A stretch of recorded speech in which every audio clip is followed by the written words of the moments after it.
Bonsoir Rachida Dati. Bonsoir. Il vous reste donc une semaine pour renverser la table alors que les sondages donnent Anne Hidalgo, la maire sortante, grande gagnante, soutenue par le Parti Socialiste et Europe Écologie Les Verts. Et puis en troisième position, Agnès Buzyn. Mais vous, Rachida Dati, vous ne faites confiance qu'au terrain. Bonsoir Wendy Bouchard. Je suis très étonnée par votre phrase. Grande gagnante, Madame Hidalgo, même les sondages ne la donnent qu'à 44% ou 43%. Et donc son score de premier tour, entre son score de premier tour et de deuxième tour, il n'y a pas vraiment de progression puisqu'elle a fait alliance avec les écologistes. Moi, dès le départ, d'abord, rappelez-vous, on m'avait dit que jamais je n'y arriverais, que jamais je ne convaincrais les Parisiens, que je n'arriverais pas à percer. Puis finalement, c'est vrai que cette campagne a été exceptionnelle parce que j'ai réussi à convaincre les Parisiens. On m'avait dit mais vous n'y arriverez pas parce que vous n'avez pas de réserve de voix. Et entre le premier et le deuxième tour, je progresse de 11 points. Sans alliance, sans accord. Mais mon alliance et mes accords sont avec les Parisiens. Vous savez, j'étais encore aujourd'hui dans le 19e arrondissement, dans le quartier Stalingrad. Vous savez, là où Madame Buzyn ne va jamais. Là où Madame Hidalgo ne va jamais. Ce sont des endroits, le 19e, le 10e, le 20e, le 18e, qui sont des endroits totalement abandonnés.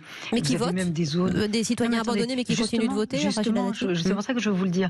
Et c'est des zones abandonnées, des zones de non-droit. Vous savez, moi, en tous les cas, je suis des trois la seule qui peut parler à tous les Parisiens, quel que soit leur statut, leurs idées politiques et leurs conditions, du nord au sud et de l'est à l'ouest. Rappelez-vous, Madame Schiappa a dit, il ne faut pas aller porte devant, ça vote pas pour nous, ça mérite même pas qu'on aille les rencontrer. Moi, je n'ai jamais été dans le calcul vis-à-vis des Parisiens. Je vais voir tous les Parisiens. Et moi, je n'ai pas d'officier de sécurité. Je vais à la rencontre de l'ensemble des Parisiens.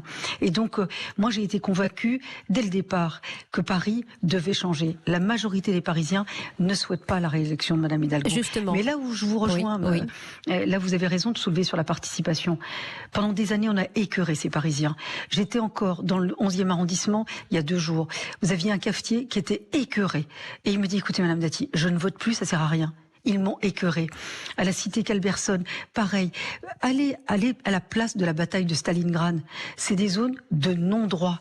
Les riverains sont propriétaires de leurs appartements, se font menacer, attaquer dans leurs immeubles. Donc, Rachida Dati, il y a une lassitude de fond, voire un renoncement de la part de certains citoyens. Au bout d'un moment, ils s'excusent presque en disant « Mais nous, on n'a rien contre les toxicomanes, on n'a rien contre les dealers, on veut juste vivre tranquillement. » Mais ils sont tellement exaspérés et écœurés qu'ils ne vont même plus voter. Ce qui arrange Madame Hidalgo et ce qui finalement ne dérange pas Madame Buzyn, qui n'a qu'un seul objectif, c'est finalement de faire réélire Madame Hidalgo.